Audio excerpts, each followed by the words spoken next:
এটাতেও মনে করা হচ্ছে যেটা ওনারা আশা করতেছেন, যেটা হচ্ছে যে এডিপিতে আসবে এবং উনি রাইটলি বলেছেন যে 37% আসবে, যেটা হচ্ছে যে প্রায় এক্সটার্নাল অ্যাসিস্ট্যান্স এবং প্রজেক্ট এইড দিয়ে, আর বাকি যে 62.70% আসবে আমাদের ওন রিসোর্সেস থেকে। এই যে সাইজের, কিন্তু এখানে আরেকটা জিনিস আমি একটু বলতে চাই, যেটা আপনি একটু এর আগে প্রশ্ন রেখেছিলেন যে পদ্মা সেতুতে সবগুলো পয়সা চলে গেছে। আমি এই কথাটা বলতে চাই এই জন্য যে এটাতে একটা জিনিস, আরেকটা ইম্পর্টেন্ট তথ্য আছে পাশাপাশি আমাদের এরকম একটা পারসেপশন তৈরি হবে যে পরিমাণ আসে। কিন্তু আমি যেটা বলি যেটা হচ্ছে যে আমাদের একটা সরকার এইবারের বাজেটে যেটা এডিবিতে আমরা বাজেটে আমরা আশা করতেছি, যেটা হচ্ছে সাবসিডিকে কমানোর জন্য, বিশেষ করে যে কুইক রেন্টাল বা অন্যান্যগুলোর যে সাবসিডি যেগুলো ছিল পাওয়ার সেক্টর এবং অন্যান্যগুলোতে, এই সাবসিডির পরিমাণ প্রায় 24% কমতেছে। এতে করে আমাদের যে আগের বছরের যেগুলো রিভাইজ এডিবিতে ছিল এই বর্তমান কারেন্ট বছর এই জুন পর্যন্ত 37,399 কোটি টাকা, এটা কমে প্রায় 28,695 কোটি টাকা। এইখানেও সাশ্রয় হচ্ছে প্রায় 8-9 হাজার কোটি টাকা। এই বছরে আমরা শুধু নিচ্ছি, শুধু এই সাবসিডিটা কমাইয়া, আমি পেট্রোলের উপরে আর যে পাওয়ারের উপরে যে সাবসিডিটা দিচ্ছিলাম আমাদের এই ইয়ে করে, এই টাকাকে যদি আমরা নিয়ে এসে যদি পদ্মা সেতুর মতো আরেকটা সরকারের সাফল্য, বড় একটা জিনিস, এটাকে আপনাকে রিকগনাইজ করতে হবে যে এই গত কয়েক মাসে 2-3 মাসের মধ্যেই আপনারা দেখেছেন জাপান সরকার 5টা বড় ব্রিজে ফান্ডিং করতেছে। এগুলোও কিন্তু আমাদের এই যে 5টা বড় ব্রিজের টাকা, এটা আমাদের নিজেদের পয়সা করতে হতো, ওইগুলোও প্রায়োরিটি ব্রিজ, শুধু পদ্মা ব্রিজ একটি এলাকার জন্য মানে সব ধরনের কমিউনিকেশন এবং পরিবহন ওইগুলো থেকে আমাদের সাশ্রয় এসেছে, কারণ জাপান এইগুলাতে সাবস্টেন্সিয়ালি, এবং জাপানিজ এইড জাপান আমাদের সবচেয়ে অকৃত্রিম বন্ধু। বাংলাদেশের মুক্তিযুদ্ধের স্বাধীনতার পর থেকে আজ পর্যন্ত তারা একটি পয়সা তার তুলনায় কম চায় নাকি এবং ফিরেও নেয় না, সবগুলোই পরে গ্রান্টস ইন এইডস হিসেবে যেটা হয় কিউমুলেটিভ যেটা হয় এটাকে দিয়ে দেয়। আমাদের পূর্বমুখী থাকাই ভালো। তাহলে আপনি বলছেন মনোয়ার মোস্তফা জলি, আপনাকে একটু আলোচনা আনতে চাই। আপনি শুনছিলেন একটু আগে যে পেট্রোল এবং বিদ্যুৎ খাতে সাবসিডি কমে আসছে বা কমে আনা হচ্ছে, সেই বিষয়টি যখন উল্লেখ করলেন তখন আমার কাছে মনে হলো যে আপনি যেই অবস্থান থেকে বাম অবস্থান থেকে দেখছেন, আপনি এই সাবসিডি কমিয়ে আনাকে কি মনে করছেন এটি জনগণের জন্য বা আমাদের এই বিদ্যুৎ জ্বালানি খাতের জন্য ভালো, নাকি এই সাবসিডি আরো একটু কন্টিনিউ করা দরকার ছিল? কারণ এই সমস্ত সাবসিডি প্রত্যাহারের ক্ষেত্রে অনেক সময় আমরা শুনি যে পাশ্চাত্যের দেশগুলোর বিশেষ করে একটা চাপ থাকে।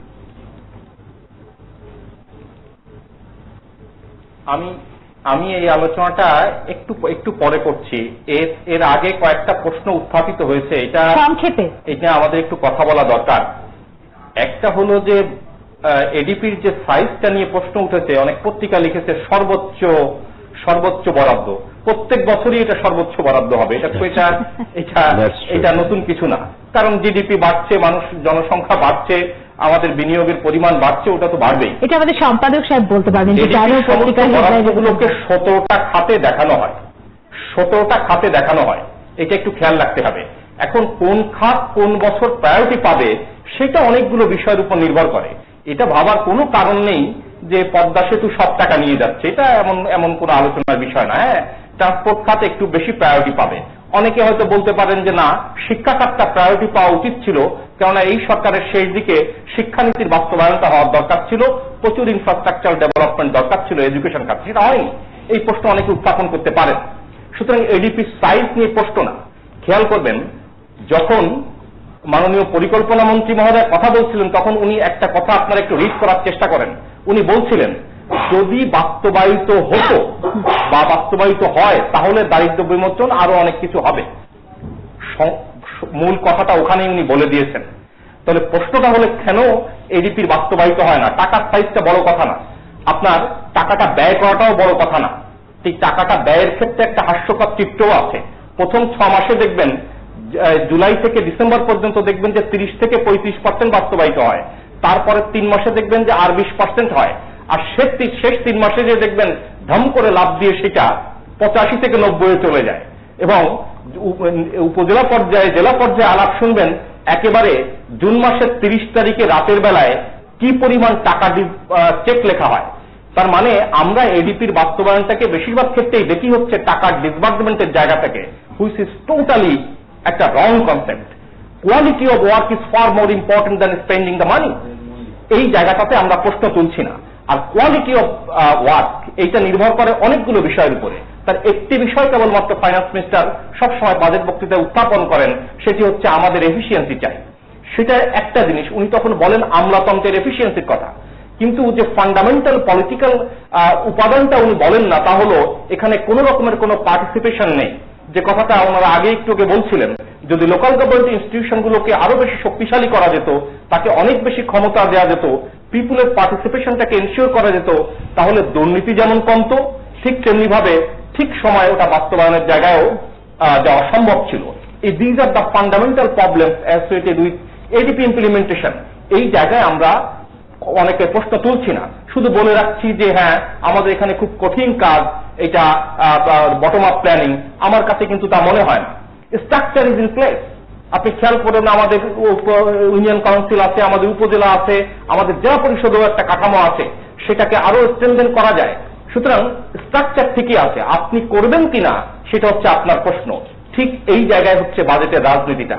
আমি আরো স্পেসিফিক করে বলবো, ঠিক এই জায়গায় হচ্ছে বাজেটের, বিশেষ করে উন্নয়ন বাজেটের রাজনীতিটা, যার একটা পলিটিক্যাল ইকোনমি আছে। মাননীয় এমপি মহোদয় যারা আছেন, তারা কেউ কখনো প্রশ্ন তোলেননি যে আমাদেরকে কেন এডিপি প্রণয়ন প্রক্রিয়ার সাথে যুক্ত করা হয় না।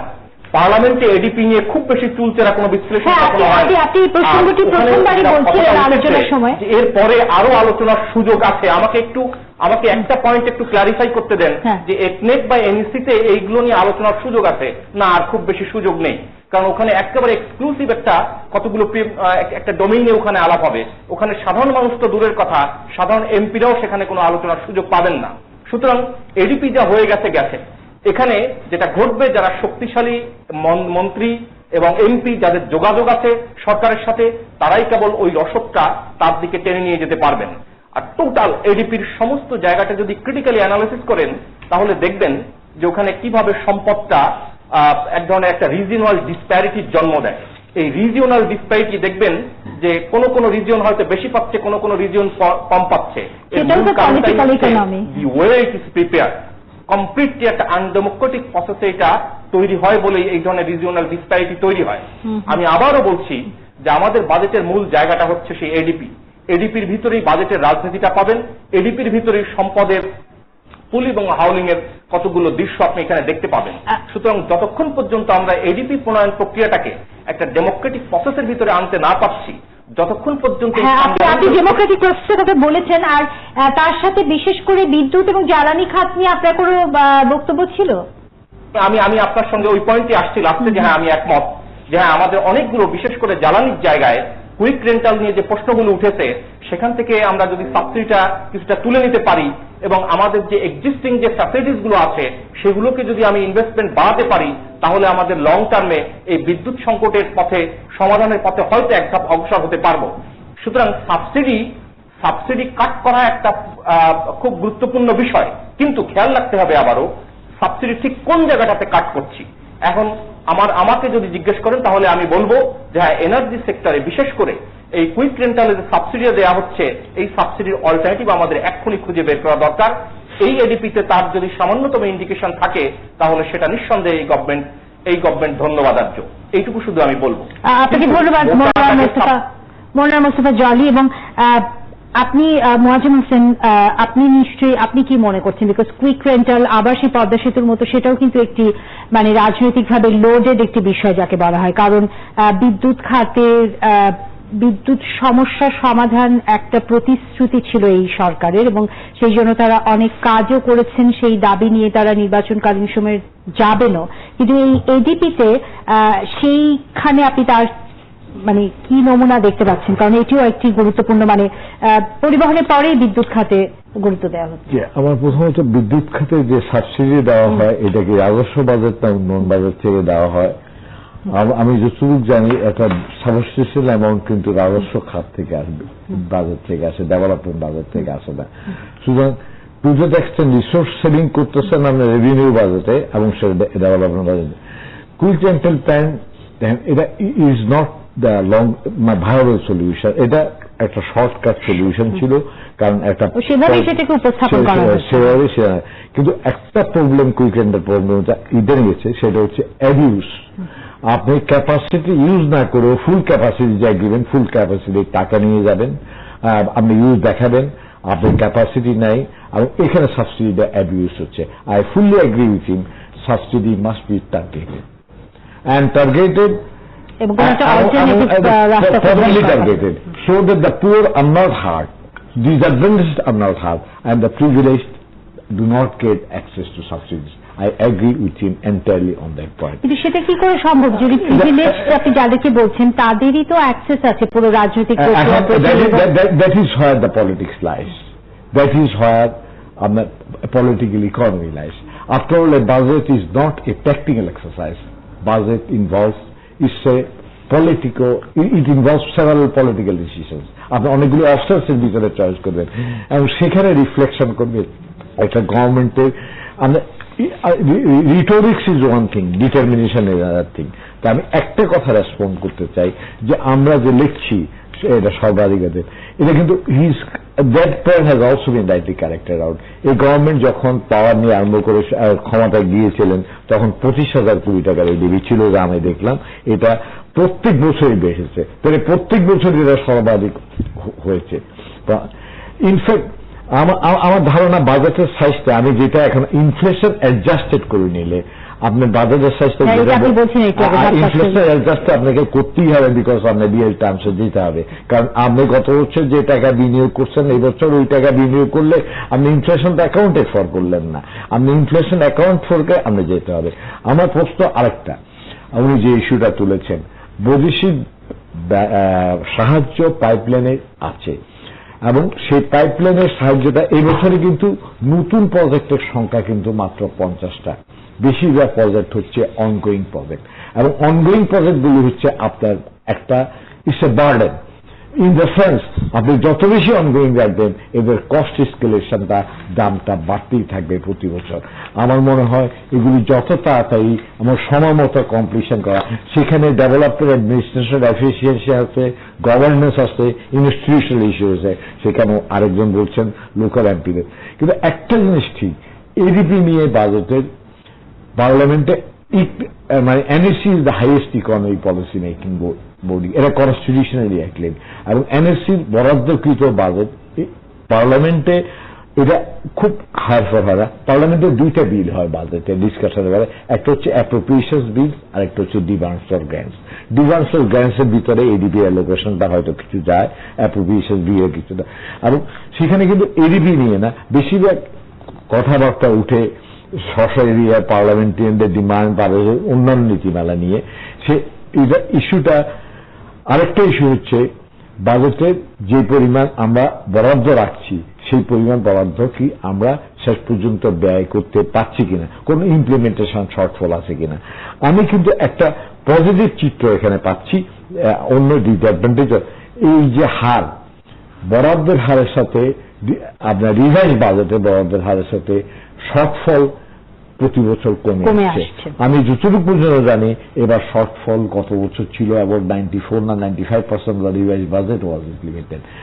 আমি যদি রিভাইজ বাজেটটা আমি খুশি হতাম, আর রিভাইজ বাজেট করার দরকারই হতো না যদি অরিজিনাল বাজেটের সাইজটা আমি রাখতে পারতাম এই রিপিট, এবং সেই জন্য রিসোর্সটা মোবিলাইজ করতে পারতাম, তাহলে আমি সবচেয়ে বেশি খুশি হতাম। আর রিভাইজ বাজেট করলে রিভাইজ বাজেটের শর্টফল যদি না থাকে তাহলে ভালো। একসময় রিজার্ভ বাজেটের সাথে অ্যাকচুয়াল এক্সপেন্ডিচারের শর্টফল 15% পর্যন্ত গিয়েছিল, আপনি জানেন। Actually this is not welcome. আমার ওই ডোমেস্টিক রিসোর্সটা আপনি নেবেন, কিন্তু কোন কোন খাত থেকে যাচ্ছে, এটা কি আপনি রাজস্ব মানে এটাকে সারপ্লাস থেকে নিচ্ছেন না বরোয়িং এর মাধ্যমে নিচ্ছেন? ডোমেস্টিক বরোয়িং, আমি এটা বাংলাদেশের বর্তমান সমস্যা হচ্ছে বাজেটে ডোমেস্টিক বরোয়িংটাকে সার্ভিসিং করাটাই হচ্ছে একটা বড় অঙ্ক চলে যাচ্ছে। বরোয়িং দরকার আছে, তার অর্থ বরোয়িং দরকার। আরো কিছু সমস্যার দিকে নিশ্চয়ই আপনারা দুজনই আলোকপাত করবেন। আমাদের একটা বিরতি নিতে হচ্ছে। আপনারা দেখছেন ৭১ জার্নাল।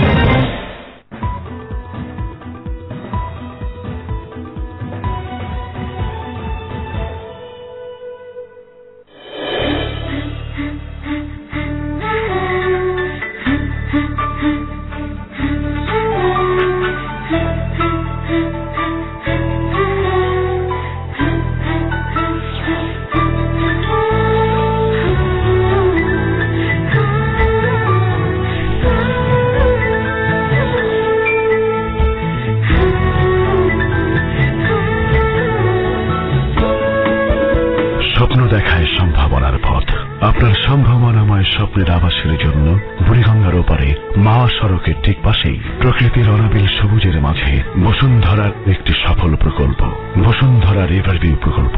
বসুন্ধরা রিভারভিউ, প্রকৃতির কোলে স্বপ্নের আবাস। বসুন্ধরা গ্রুপ, দেশ ও মানুষের কল্যাণে।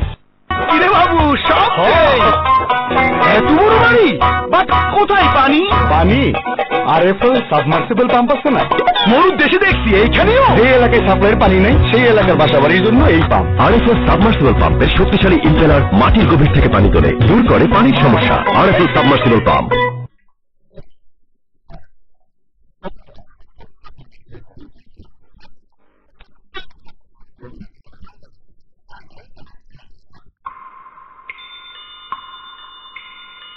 সময় যখন থমকে গায়, মন বারে বারে ফিরে যায়।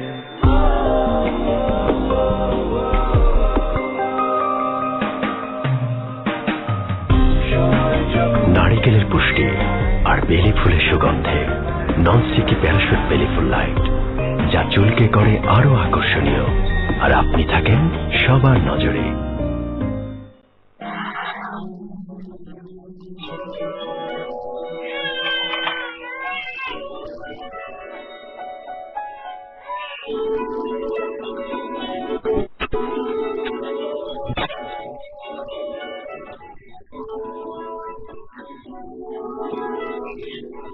দুধের শক্তির সাথে যোগ হয় হরলিক্সের ক্যালসিয়াম, ভিটামিন ডি ছাড়াও আয়রন, ভিটামিন বি এবং ভিটামিন সি সহ মোট 23টি ভাইটাল নিউট্রিয়েন্টস। এর নিউট্রিঅ্যাবজর্ব সায়েন্স নিউট্রিয়েন্টসকে অ্যাবজর্ব করতে সাহায্য করে এভাবে, এবং হাড়কে করে মজবুত। আমাদের কথা নয়, এটি স্বতন্ত্র রিসার্চে প্রমাণিত। দুধে হরলিক্স মেশাও, দুধের শক্তি বাড়াও।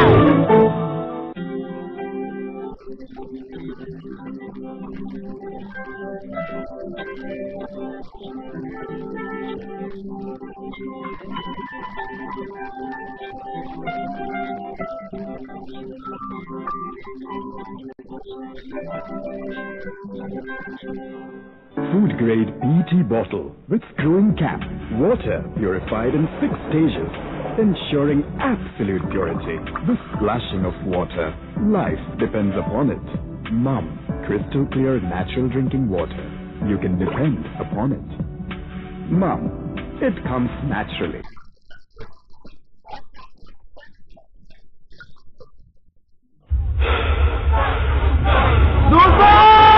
সবাই বলে দুধ ভাত, কিন্তু আমি জানি শুধু দুধ ভাত হয়ে থাকার জন্য জন্মায়নি।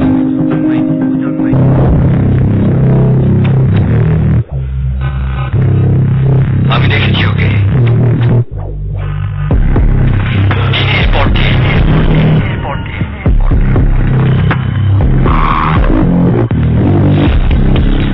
তীব্র আকাঙ্ক্ষা, দুচোখ ভরা প্রত্যাশা, একটি সুযোগের অপেক্ষায়। দেখেছি প্রচন্ড কষ্ট করার ক্ষমতা, দুর্দান্ত স্ট্যামিনায়, আর স্ট্যামিনা যোগাতে সাহায্য করে পোস্ট। শরীরে অক্সিজেনের ব্যবহার বাড়িয়ে দেয় 3 গুণ বেশি স্ট্যামিনা। ওকে তৈরি করে সেই দিনকে যখন সময় নিজেকে ছাড়িয়ে যাওয়ার। এভাবেই হাজারো দুধ ভাত হয়ে ওঠে দুরন্ত স্ট্রাইকার মাসুদ। দুধ is the secret of our energy.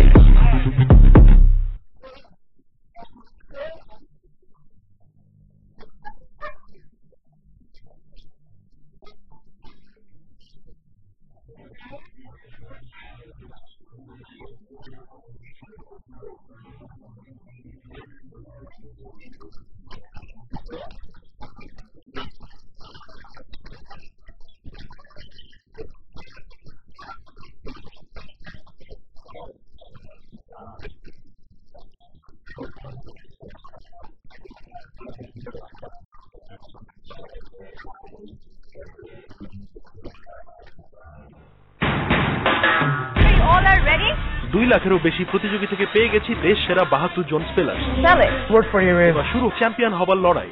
Oh, that is not correct. Sell high. That is correct. It's 50 out of 50. Sell buzz. Third buzzword. Yes. POS. So in 3 in a row. Wonderful. Don't miss the Daily Star Spelling Bee, powered by Horlicks, brought to you by champs21.com. প্রতি বুধ ও বৃহস্পতিবার রাত 7:50 মিনিটে শুধুমাত্র channel আইতে। ভালোবাসা মানে এক শব্দে লেখা চিঠি। যান্ত্রিক ঢাকার কোলাহল থেকে মাত্র 10 মিনিট দূরে নতুন ঢাকা পূর্বাঞ্চলে গড়ে উঠছে এশিয়ান ডুপ্লেক্স টাউন। মমতায় গড়া আমাদের ডুপ্লেক্স বাড়িগুলোতে অটুট থাক ভালোবাসার বন্ধন। এশিয়ান ডুপ্লেক্স টাউন, আভিজাত্যের নতুন ঠিকানা।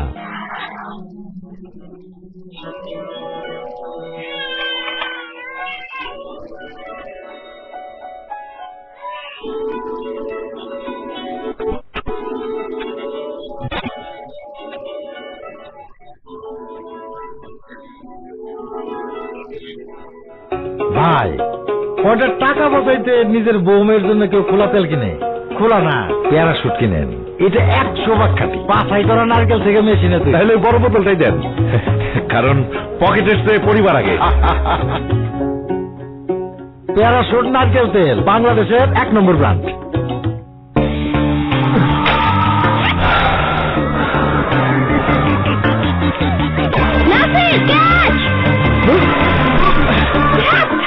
দেখলেন দেখলেন দেখলেন ব্যাটারি ডাউন, গরমে টায়ার্ড। ট্রাই গ্ল্যাক্সোডি। টায়ার্ড হলে শুধু বডি না, সাথে মাইন্ডেও এনার্জি দরকার। ড্রিঙ্ক ফসফরাস, ক্যালসিয়াম ও ভিটামিন ডি সমৃদ্ধ গ্ল্যাক্সোডি দ্রুত রক্তে মিশিয়ে নিমিশে বডির সাথে মাইন্ডেও এনার্জি যোগাতে সাহায্য করে।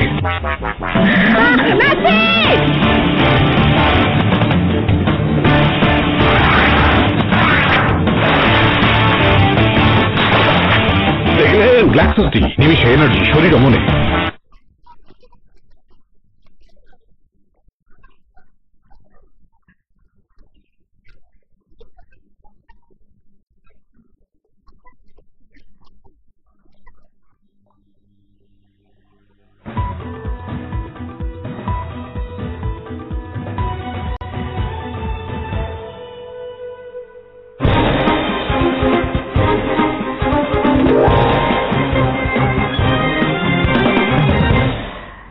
আরো একবার স্বাগত জানাচ্ছি ৭১ জার্নালে। আমরা বাংলাদেশ জাতীয়তাবাদী দল বিএনপির যুগ্ম মহাসচিব মাহবুবউদ্দিন খোকনের সঙ্গে অনেকক্ষণ ধরে ক্যামেরার সংযোগ স্থাপনের চেষ্টা করছি এবং আপনারা দেখেছেন হয়তো জার্নালের শুরুতে আমরা তারেক রহমানকে নিয়ে কথা বলছিলাম এবং তাকে আমরা ছবি পাই না পাই আমরা তার কণ্ঠস্বর শুনতে পাবো, তিনিও শুনতে পারবেন। জনাব মাহবুবউদ্দিন খোকন, আপনাকে মূলত যে প্রশ্নের উত্তর আপনার কাছে জানতে চাচ্ছিলাম সেটি হলো যে আজকে অ্যাটর্নি জেনারেল মাহবুবে আলম একটি মন্তব্য করেছেন তার প্যারোল সিচুয়েশন নিয়ে। আপনি তার মন্তব্যটি একটু শুনুন। চলুন দর্শক আমরা সেটা একটু শুনে নিই। রহমানের আইনজীবীরা যে বলছেন যে সুপ্রিম কোর্ট থেকে জামিন নিয়ে গেছেন, সুপ্রিম কোর্ট থেকে যদি জামিন কার্যকরী থাকে তাহলে তো অবশ্যই আমরা সুপ্রিম কোর্টে গিয়ে এই নিম্ন আদালত যে ওয়ারেন্ট ইস্যু করেছে তার বিরুদ্ধে আপত্তি দিতেন। কাজে এগুলো ঠিক কথা না। মাহবুবউদ্দিন খোকন, এই বিষয়ে আপনার মন্তব্য কি? ধন্যবাদ আপনাদেরকে। বিজ্ঞ অ্যাটর্নি জেনারেল সাহেব যে কথা বললেন, আসলে উনি সরকারকে ঠিক মতো পরামর্শ দিতে পারছেন কিনা আমার সন্দেহ। কারণ সরকারের এক এক মন্ত্রী একভাবে কথা বলছেন এই ব্যাপারে, তারেক রহমানের ব্যাপারে। আমি গতকাল শুনলাম মাননীয় পররাষ্ট্রমন্ত্রী বলছেন এটা টকশোতে তারেক রহমান প্যারোলে মুক্ত আছেন, অন্যান্য মন্ত্রীরা বলেন প্যারোলে মুক্ত আছেন। স্বরাষ্ট্রমন্ত্রীর রেকর্ড থাকার কথা, তারা সব রেকর্ডটা পর্যন্ত চেক করছে না।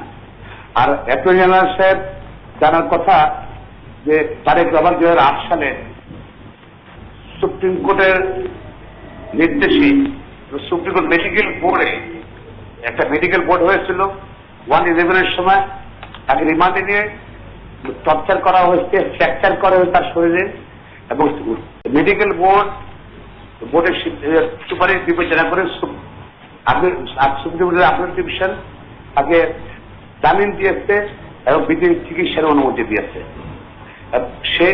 এবং সেটা অ্যাটর্নি জেনারেল সাহেব এটাও জানেন, যে কোনো আইনজীবী জানেন, কোন ব্যক্তি যদি দেশের বাইরে থাকে বা কোন ব্যক্তি আসামি কিন্তু কোর্ট হাজির না থাকলে তার পক্ষে কোনো আইনজীবী অ্যাপিয়ার করতে পারেন না। এই কারণে আমরা তার পক্ষে কোনো কথা বলতে পারছি, নিবেদন করতে পারছি না। সরকার উচিত ছিল, কারণ যে সময় এই আদেশটা হয়েছিল সেভাবে দেশের সরকার ছিল, অ্যাটর্নি জেনারেল ছিল, তাদের দায়িত্ব ছিল সুপ্রিম কোর্ট আপিল ডিভিশনের এই রায়ের কথাটা যদি নিম্ন আদালতে তারা বলতেন, নিম্ন আদালত সাহস করতো না উচ্চ আদালতের আদেশ লঙ্ঘন করে তার বিরুদ্ধে আপনি সরকারের দায়িত্বের কথা বললেন এবং আপনি বিভিন্ন সরকারের মন্ত্রীরা নানা ধরনের মন্তব্য করছেন সেই বিষয়ে বললেন। আমরা দেখেছি যে এরই মধ্যে আইন প্রতিমন্ত্রী কামরুল ইসলামকে তারেক রহমানের পক্ষ থেকে আইনি নোটিশ পাঠিয়েছেন এবং তার আগে পরিবেশ মন্ত্রীর বিরুদ্ধেও পাঠানো হয়েছে। আমরা আজকে দেখেছি স্বরাষ্ট্র প্রতিমন্ত্রী শামসুল হক টুকু তার বিষয়ে মন্তব্য করেছেন, স্বরাষ্ট্রমন্ত্রী তার বিষয়ে মন্তব্য করেছেন। আপনারা কজনের বিরুদ্ধে আইনি নোটিশ পাঠাবার পরিকল্পনা করছেন? যেটা হলো এটা তো অন্য, এটা তো ওই প্যারল পাঠাবে না। ওনারা রাজনীতি ভদ্রতা বহির্ভূত বক্তব্য রেখেছেন BNP senior vice chairman Tarek রহমানের বিরুদ্ধে, যেটা একজন মন্ত্রী থেকে, শুধু একজন মন্ত্রী না, সাধারণ ভদ্র মানুষ থেকে আশা করা যায় না এটা বক্তব্য রাখছেন। ওনারা জানেন ওনাদের বিরুদ্ধে যদি কোনো বক্তব্য রাখা হয় তাহলে ওনারা থানা পুলিশে মামলা করবেন বা কোর্টে গিয়ে মামলা করবেন, জামিন চাবেন, হাইকোর্টের জামিন দিল এম কামার সাহের মতন জেলে ঢুকাই দেবেন। আর ওনাদের বিরুদ্ধে কোনো কথা বললে ওনারা বললে কিন্তু সরকারের পক্ষ থেকে বারে বারে তো দাবি করা হচ্ছে যে এই জামিন এই প্যারোল প্রত্যাহার করা হয়েছে।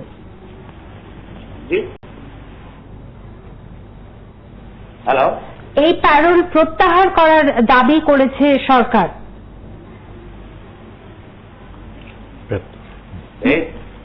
আবার বলেন কাইলে। আচ্ছা, এই যে আপনি প্যারোলের কথা বলছেন, যে মাহবুবে আলম যে প্রসঙ্গটি তুললেন যে সুপ্রিম কোর্ট যদি প্যারোল দিয়ে থাকা নিম্ন আদালত যদি তার বিরুদ্ধে গ্রেফতারি পরোয়ানা জারি করে তাহলে আপনারা সুপ্রিম কোর্টের কাছে যাচ্ছেন না, কারণ এই প্রশ্নের উত্তর কিন্তু আপনি দেন না, আপনি বলছেন সরকারের যাওয়ার দায়িত্ব। কারণ জনাব মাহবুব আলম সাহেব জানেন একজন আসামি যদি সে হাজির না থাকে আদালতে তার পক্ষে কোনো আইনজীবী রিপ্রেজেন্ট করতে পারে না। জনাব তারেক রহমান সাহেব সুপ্রিম কোর্টের নির্দেশে অসুস্থ অবস্থায় বিদেশে চিকিৎসাধীন আছেন এবং সে পুরোপুরি সুস্থ হন নাই, এই জন্য তার অনুপস্থিতিতে আমরা আইনজীবীরা রিপ্রেজেন্ট করতে পারছি না। যে সরকার উপস্থিত ছিল, অ্যাটর্নি জেনারেল সাহেব উপস্থিত ছিল, ওনার উচিত ছিল, দায়িত্ব ছিল এটা ইনফর্ম করা বা গোপন না করা।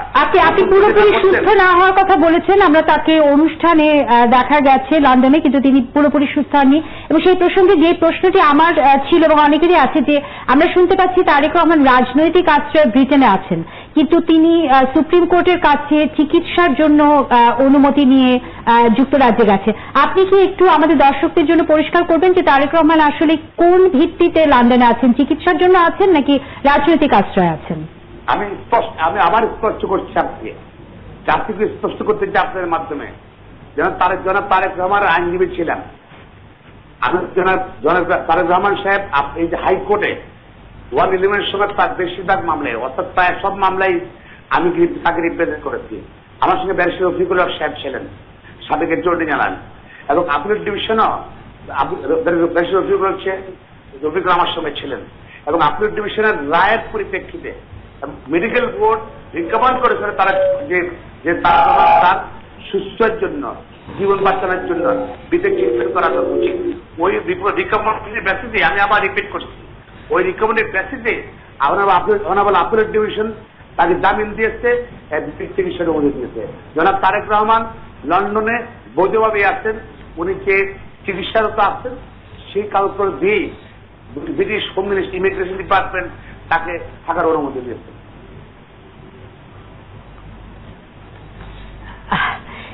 সুতরাং চিকিৎসার জন্য উনি গেছেন, কিন্তু এখনো চিকিৎসা করার জন্যই আছেন।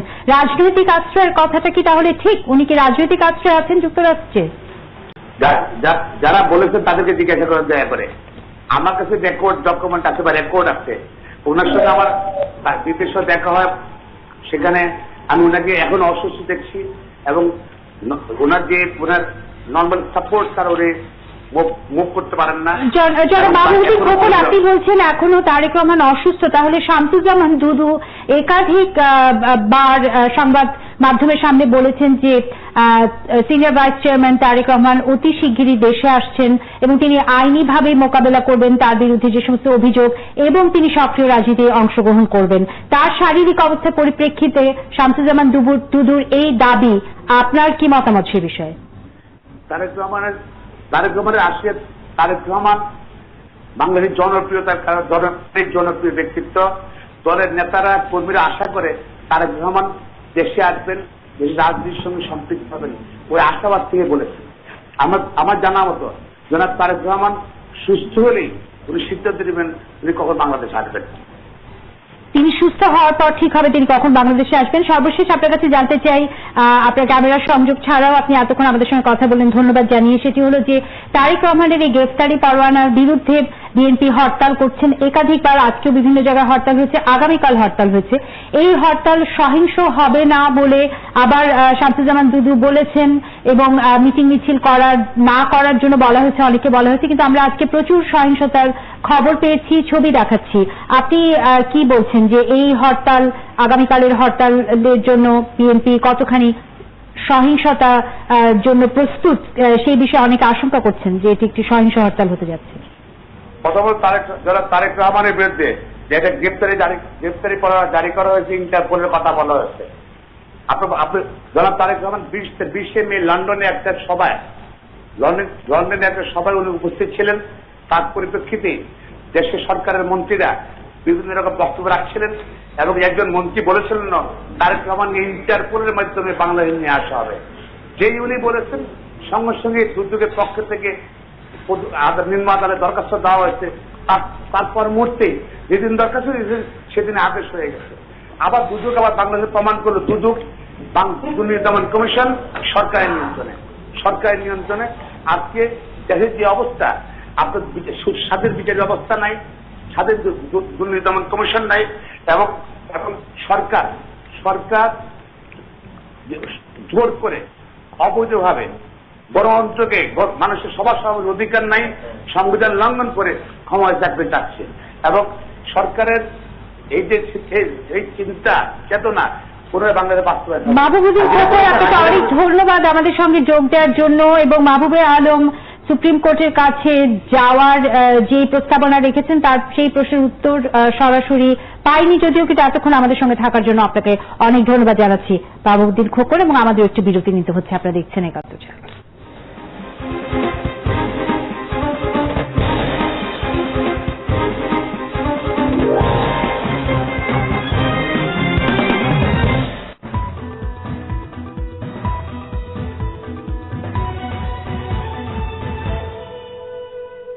ভুলে যাবার দিন, প্রথম খেলাধুলো, প্রথম দেখা খুশির ঈদ, কিশোর মন ছুলো, প্রথম পাওয়া ক্রিকেট ব্যাট, হঠাৎ বড় হওয়া, প্রথম তাকে আপন করা, মনের কথা কওয়া, প্রথম তোলা হাত খরচ, মানবিমান খেলা, প্রথম তাকে দিলাম আমার সকাল সন্ধে বেলা, প্রথম তাকে ঘরে তোলার রঙিন অবকাশ, প্রথম আমার আলোয় ভরা ফাগুন 12 মাস, প্রথমবার প্রথম কেউ মেলল দুটো চোখ, এ নির্জনে চোখের কোণে নতুন সকাল হোক। আপনার সন্তানের বেড়ে ওঠার সকল নাগরিক সুযোগ সুবিধা নিয়ে বসুন্ধরা বাড়িধারা আবাসিক প্রকল্প, ঢাকার বুকে এক স্বয়ংসম্পূর্ণ শহর। বসুন্ধরা যাই।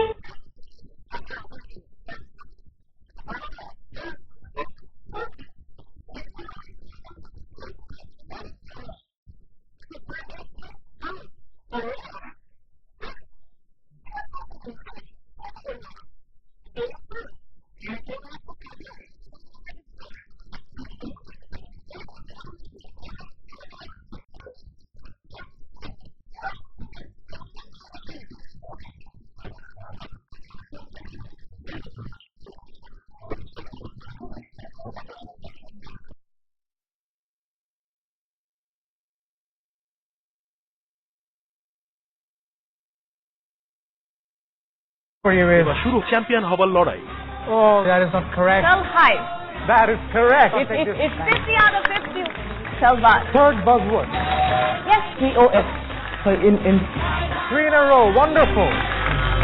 Don't miss the Daily Star Spelling Bee, powered by Horlicks, brought to you by champs21.com, প্রতি বুধ ও বৃহস্পতিবার রাত 7:50 শুধুমাত্র চ্যানেল আইতে।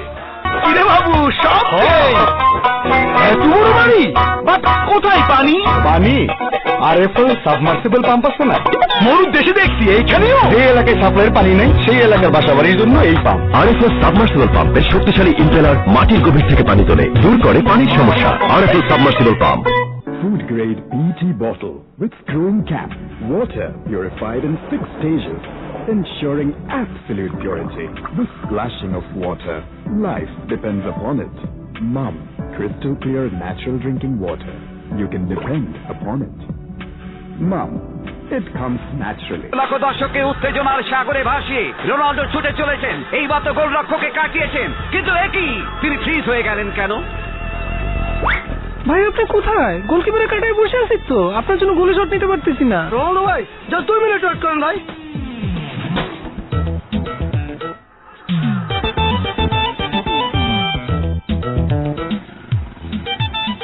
ভাই গোলটা দিবেন? রোনাল্ডো ভাই অ্যাকশন! বাস্তবে এরকম ঘটে না। সময়, নদীর স্রোত এবং সংবাদ কারো অপেক্ষায় বসে থাকে না। তাই সমকালে সংবাদকর্মীরা সংবাদের পিছু ছুটে আপনাকে দেয় সবচেয়ে এক্সক্লুসিভ খবর সবার আগে। সমকাল, তাজা খবর বেশি বেশি।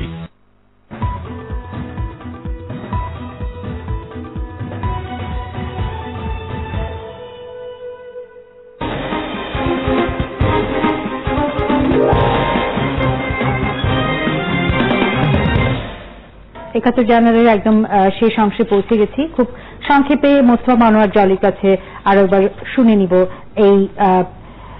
এই বাজেট সম্পর্কে আপনার বক্তব্য। আপনি বলেছেন অনেক ডিটেইলে, খুব সংক্ষেপে সর্বশেষ একটি বক্তব্য যদি আপনি বলেন এডিপির এই উন্নয়ন কর্মসূচি সম্পর্কে। ধন্যবাদ। আবারও যে আসলে ছোট্ট করে বলতে গেলে হয় যে বাজেট তো এখনো পুরোটা পাইনি, এটা 6 তারিখে যখন প্রেজেন্ট করবে পার্লামেন্টে তখনই বোঝা যাবে। শুধুমাত্র এডিপির ব্যাপারটা আপনারা জানতে পেরেছি। এবং আমার যেটা মনে হয় যে আমাদের যারা বাজেট নিয়ে আলোচনা করেন বিভিন্ন সময়, বিভিন্ন গবেষণা প্রতিষ্ঠান, সিভিল সোসাইটি, বিভিন্ন অর্গান, তারা আলোচনার মূল জায়গাটাতে আমাদের আসা উচিত। বাজেটের এই টাকা পয়সার বিভাজন, টাকা পয়সার বরাদ্দ, এগুলো আলোচনার এই পর্যায়ে অন্তত স্বাধীনতার 42 বছর পরে এসে এই আলোচনাগুলোর মোড় আমাদের ঘোরানো দরকার। আমরা একটি গণতান্ত্রিক সমাজের দিকে যেতে চাই। গণতান্ত্রিক সমাজটা শুধুমাত্র একটা সুষ্ঠু নির্বাচনের ভিতর দিয়ে তৈরি হবে এটা ভাবার কোনো কারণ নেই। অনেকগুলো শাসনতান্ত্রিক জায়গা, অনেকগুলো পদ্ধতিগত জায়গা পরিবর্তনের দরকার আছে। আমার কাছে যেটা মনে হয় যে আমাদের এই বাজেটারি জায়গাটা, এইটা পরিবর্তন খুবই জরুরি। এর জন্য অনেকগুলো সাংবিধানিক ধারা হয়তো পরিবর্তন আনতে হবে, পার্লামেন্টের রুলস অফ প্রসিডিউরের অনেকগুলো ধারা পরিবর্তন আনতে হবে, ফাইন্যান্স মিনিস্ট্রির অনেকগুলো বিধিবিধানে পরিবর্তন আনতে হবে। অনেক দীর্ঘমেয়াদী রাজনৈতিক পদক্ষেপের প্রয়োজন আছে। মনোয়ার মোস্তফা জলি, আপনাকে অনেক ধন্যবাদ আমাদের সঙ্গে 71 জার্নালে এতক্ষণ থাকার জন্য। ডক্টর আহমদ আল কবির, আমরা অনুষ্ঠানে বেশ শেষ দিকে চলে এসেছি। বেশ কয়েকটি টেকনিক্যাল বিষয় তুলেছিলেন সম্পাদক মোয়াজ্জেম হোসেন। আপনি দু একটি বিষয়ে আপনার মন্তব্য রাখতে চাই। আমি যেটা প্রথমেই বলবো যেটা যে বাজেটের ডেফিসিট এবং ডোমেস্টিক বরোয়িং নিয়ে বলা হয়েছে। বাজেটের ডেফিসিটের যে পত্রপত্রিকার মাধ্যমে আমরা যে ফিগার পেয়েছি, এতে করে এইটা ওয়েল উইদিন দ্য লিমিট, যেটাকে বলা হয়, যেটা 5% জিডিপির 5%-এর মধ্যে যদি থাকে তখন আমরা সাধারণত বলি যে এটা মোটামুটি লিমিটের মধ্যে, অর্থাৎ 4.7% জিডিপির, যেটা জিডিপির হচ্ছে বাজেট ডেফিসিট। এবং আমরা যদি ডোমেস্টিক বরোয়িং এর দিকেও তাকাই তাও দেখি আমরা 3.3% অফ জিডিপি। আমরা এখানে অনেকটা স্বস্তির মধ্যে। এটাকে যদি এক্সিড করে ইমপ্লিমেন্টেশনের সময়, বাস্তবায়নের সময়, মানে গ্রহণযোগ্য অবস্থানে এইটা আছে। দ্বিতীয় যে জিনিসটা আমি বলতে চাই যেটা হচ্ছে যে ওনার কমেন্টের যেটা বলেছেন, এই জিনিসটাকে আমার মনে হয় যে কোনো বাজেট নিয়ে আলোচনার সময় আমাদেরকে আরো কিছু ম্যাক্রো জিনিসগুলোকে নিয়ে, দেশের কাঠামোগত নিয়ে, আমি দুইটি জিনিস, সেটা বাজেটের সময় আলোচনা হবে না, সেটা তারও আগে থেকেই আমাদেরকে চর্চা করতে হবে এবং বলতে হবে। কিন্তু বাজেটের রিফ্লেকশনও আমরা দেখতে চাই, ইন্ডিকেটিভ, যে এইটার বাস্তবায়নের জন্য পরিকল্পনা বা অর্থায়নের সুযোগ করে দিতে হবে। এর মধ্যে আমি যেটা ব্যক্তিগতভাবে মনে করি যে আমরা সবাই বলি ব্রড টার্মে গভর্নেন্স, কিন্তু আমি গভর্নেন্স শব্দ না ইউজ করে আমি বলতে চাই যেটা হচ্ছে যে ক্ষমতার বিকেন্দ্রীকরণের জন্য আমাদের বাস্তব ভিত্তিক উদ্যোগ থাকতে হবে। দ্বিতীয় যে জিনিসটাকে আমি মনে করি ইম্পর্টেন্ট বাংলাদেশের প্রেক্ষাপটে, কারণ আমাদের জনসংখ্যা হচ্ছে খুবই ইয়াং পপুলেশন, শুরুতেই বলেছিলাম কথা বলে, তার উপর আপনি আশাবাদ রাখছেন। এবং যদি তাদেরকে যদি স্কিলড হিউম্যান রিসোর্সে যদি রূপান্তর করতে ব্যর্থ হয়, যে আমাদের আরো 30 বছর পাবো আমরা ডেমোগ্রাফিক ডিভিডেন্ড আদায় করার জন্য।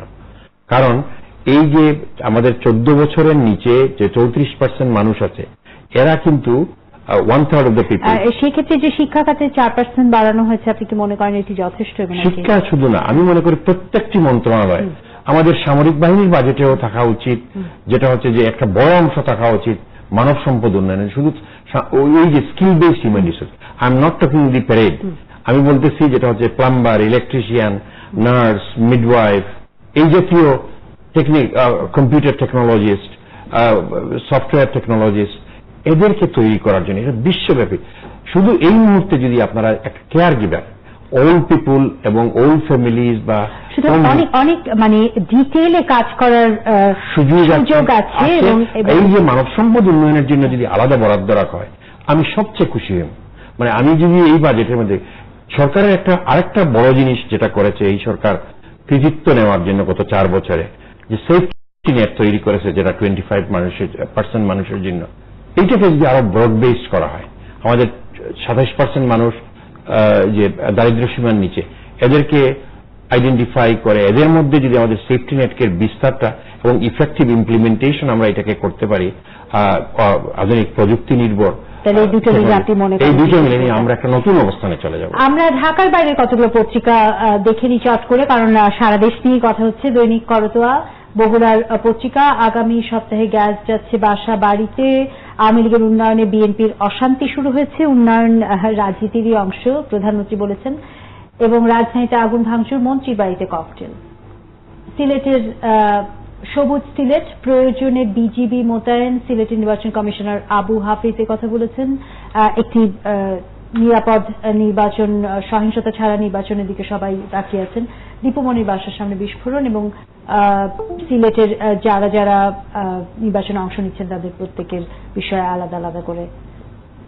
রংপুর চিত্র, রংপুরের পত্রিকা, ভারপ্রাপ্ত ভারে ভারাক্রান্ত রংপুর, এবং ভারপ্রাপ্তের ভারে, এবং আজ ফের বিএনপি সকাল সন্ধ্যা হরতাল।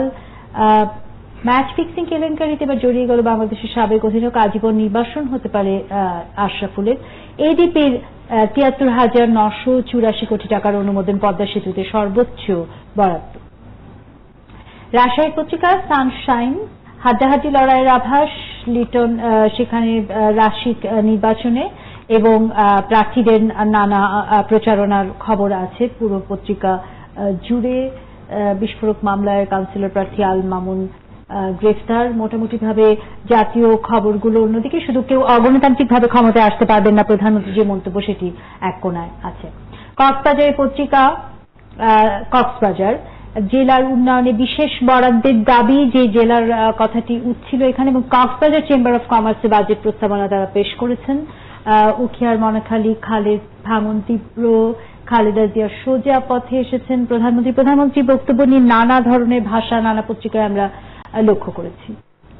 বাহের সংবাদ, রংপুরের আরো একটি পত্রিকা, হরতালে গুরুত্ব পাচ্ছে পারিবারিক স্বার্থ, এবং সেটি হল বিএনপি ডাকা হরতাল, যেটি খালেদা জিয়ার পুত্র তারেক রহমান, যিনি অবশ্যই সিনিয়র ভাইস চেয়ারম্যান ও দলের, সেই বিষয়টি নিয়ে এই হেডলাইন করেছে বাহের সংবাদ। এবং এই ছিল আমাদের হাতে ঢাকার বাইরের যে পত্রপত্রিকাগুলো আমরা পেয়েছি, এবং তারই সাথে সাথে আমরা আন্তর্জাতিক কতগুলো খবর দেখি।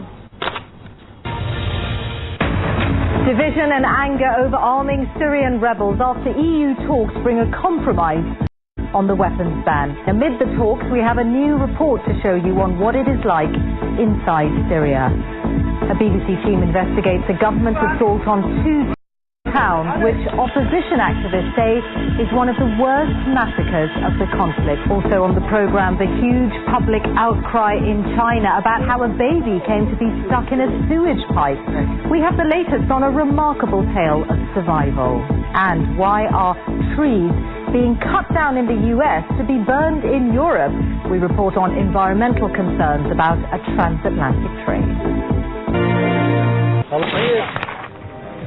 Divisions behind rebel lines in Syria, the opposition groups fighting the government and each other. And divisions outside Syria as well, Russia criticizing the European Union for ending its ban on arming the opposition. As a dangerous new drug hits the streets of Athens, we meet the addicts trying to kick their habits. Ready, set and very slowly go, the race is on as these veterans make their way from Beijing to Paris.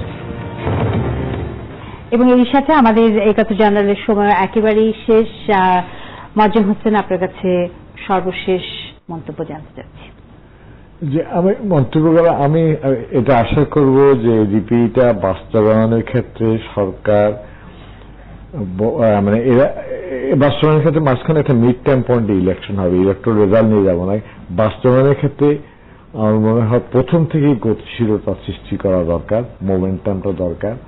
এবং অবশ্য এই সময় সরকার তার যে আপনার implementation মেশিনারিকে কতটুকু gear up করতে পারবেন এডিবির জন্য, সেখানে একটা প্রশ্ন থেকে যাবে। কারণ ইলেকশনের দিকে আমি আশা করবো ইমপ্লিমেন্টেশন টাইম স্পেস যাতে শেষ অংশটা ওভারলোডেড না করে ব্যালেন্স ভাবে লোডটা নেওয়ার জন্য, এবং যেটুকু বরাদ্দ করেছেন সে টাকাটা সম্পূর্ণভাবে ব্যবহার করার জন্য।